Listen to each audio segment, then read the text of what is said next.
우리의 여행 시작은 독일 남서부 프랑크푸르트 유로빌딩 앞에서였어요. 프랑크푸르트는 독일 금융 중심지로 유로타워에는 유럽 중앙은행이 위치하고 있어요. 이 별이 빛나는 상징물을 돌면 부자가 된다고 했어요. 계단식 지붕 건물 3개가 나란히 붙어있는 걸 레모라고 한대요. 레모 광장에서는 독일의 전통적인 건축 양식을 볼 수 있었어요. 황제의 대관식구 축제가 열렸던 곳이라고 했는데 막상 광장에 들어섰을 때는 생각보다 작고 아담하다고 느껴졌어요. 비가 와서 그런지 사람들도 적었고 여신상도 조금 추워 보였어요. 그런데 네모의 시청사 앞에 빨간 풍선과 흰 드레스를 입은 사람들이 있어요. 아마도 결혼 신고를 마치고 나온 사람들이겠지요? 그들의 앞날의 축복을 빌어보았어요. 유럽의 대부분 도시에는 옛날 모습을 간직한 구시가지가 따로 있어요. 비슷비슷한 고층 건물과는 차별되는 고유의 건축 양식을 볼 수 있어요. 우리나라에도 이런 구시가지가 있다면 하는 아쉬운 마음이 드는 건 어쩔 수가 없어요. 성당 들어가는데 왜 입장료를 받지 하면서 남편은 꽁무니를 따라 좁은 문으로 들어갔어요. 와, 이 계단들.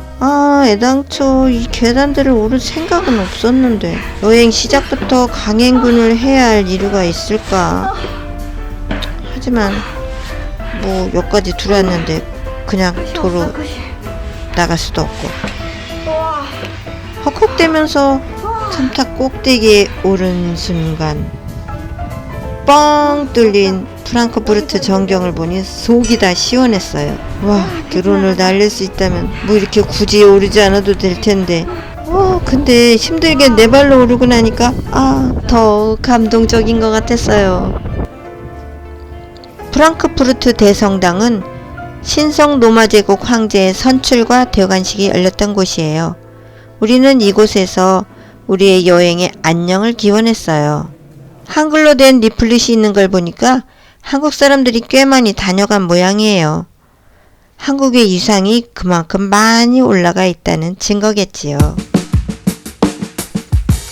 여지껏 알아왔던 괴테는 학교에서 배운 젊은 베르텔의 슬픔, 파우스트를 쓴 세계적인 대문어 정도였어요.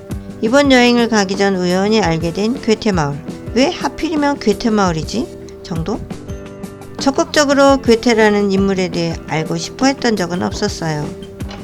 사실 첫 여행지 프랑크푸르트 괴테 하우스에 가서도 별다른 감흥은 없었어요. 그저 괴테가 상류 인사였구나. 생계 걱정 없이 하고 싶은 일에 전념할 수 있었던 운 좋은 사람이었구나. 부럽다 정도? 그런데 다녀오고 다시 공부하면서 괴테에 대해서 좀 더 가까이에서 만날 수 있었어요. 법학을 공부했고 작센 바이마르 공국의 재상이었던 괴테는 공부에 지쳐 있을 때는 여행을 떠났다고 해요. 이탈리아의 여행은 그에게 인생의 커다란 전환점이 되었어요. 괴테는 문학뿐 아니라 철학, 식물학, 색채학, 미술 등 여러 방면에 관심을 보였어요.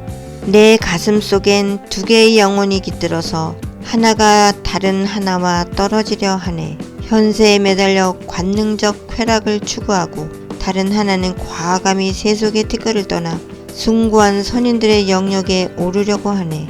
파우스트에 나오는 이 말을 통해 그의 생애를 이해할 수 있었어요.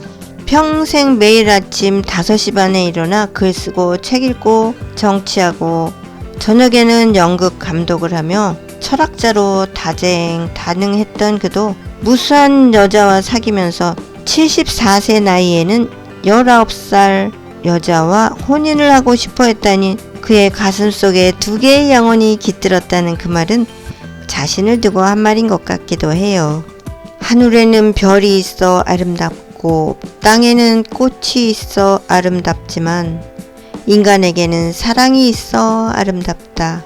그가 위대하고 오늘날까지 존경받는 이유는 80이 넘어서도 끊임없는 호기심과 열려있는 사고로 인간에 대한 사랑을 지향했기 때문이었지요. 열심히 살아왔다고 생각하다가도 어느 순간에 자신의 인생이 아무것도 아닌 것 같다는 생각이 들 때가 있어요.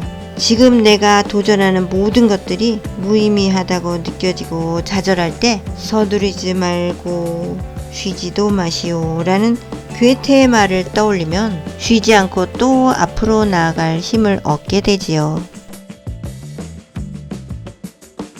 Have you wondered